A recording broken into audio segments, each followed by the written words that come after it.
بسم اللہ الرحمن الرحیم فرمان مصطفیٰ صلی اللہ علیہ وسلم مجھ پر درود شریف پڑھنے سے سلامتی پڑھنا تمہارے لیے رحمت نازل ہوتی ہے۔ صلو علی الحبیب کا ذریعہ بنتا ہے۔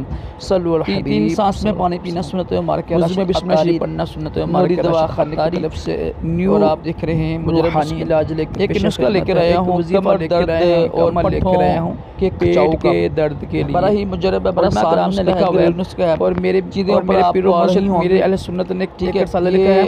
یہ زنجبیل کے علی کریم اللہ کریم کے 72 فرمان ہے اور اسد نگوری وغیرہ یہ بکھڑا وغیرہ لکھا ہوا ہے۔ یہ 5 جو چیزیں ہیں جب اگر درد ہو یہ سب وہ اپنی بیوی سے اس کے مہر میں سے کچھ پیسے لے کے 1000 جو پتہ مہر آپ کو دینا اس میں پیسے لے کے کچھ تو اور پانی مزاجی اس کا نا اس پیسوں کے شہد موائد نچائی کے ساتھ بارش کے پانی کے ساتھ عضلاتی مزاج والوں کو دودھ کے ساتھ دیں انشاءاللہ اس میں شفا ہوگی۔ قرآن پاک کی آیت مزاج والوں سورۃ النساء کے مطابق الائچی اور اس میں انشاءاللہ شفا ملے گی اس کو پیٹ کے درد کے لیے کچاؤ کمر کا درد جسمانی دردوں کے لیے پیٹ کے درد کے لیے اور بھی بڑے زیادہ وظیفے ہیں۔ نماز پڑھ رہے مجرب ہے اور ایک صحابی رسول کو پیٹ میں درد تھا نا جن کا جیسا مزاج ہو اس کے مطابق وہ سما کر سکتا ہے۔ نماز میں پیٹ کے درد کا علاج صلو علی الحبیب صلی اللہ علیہ وسلم۔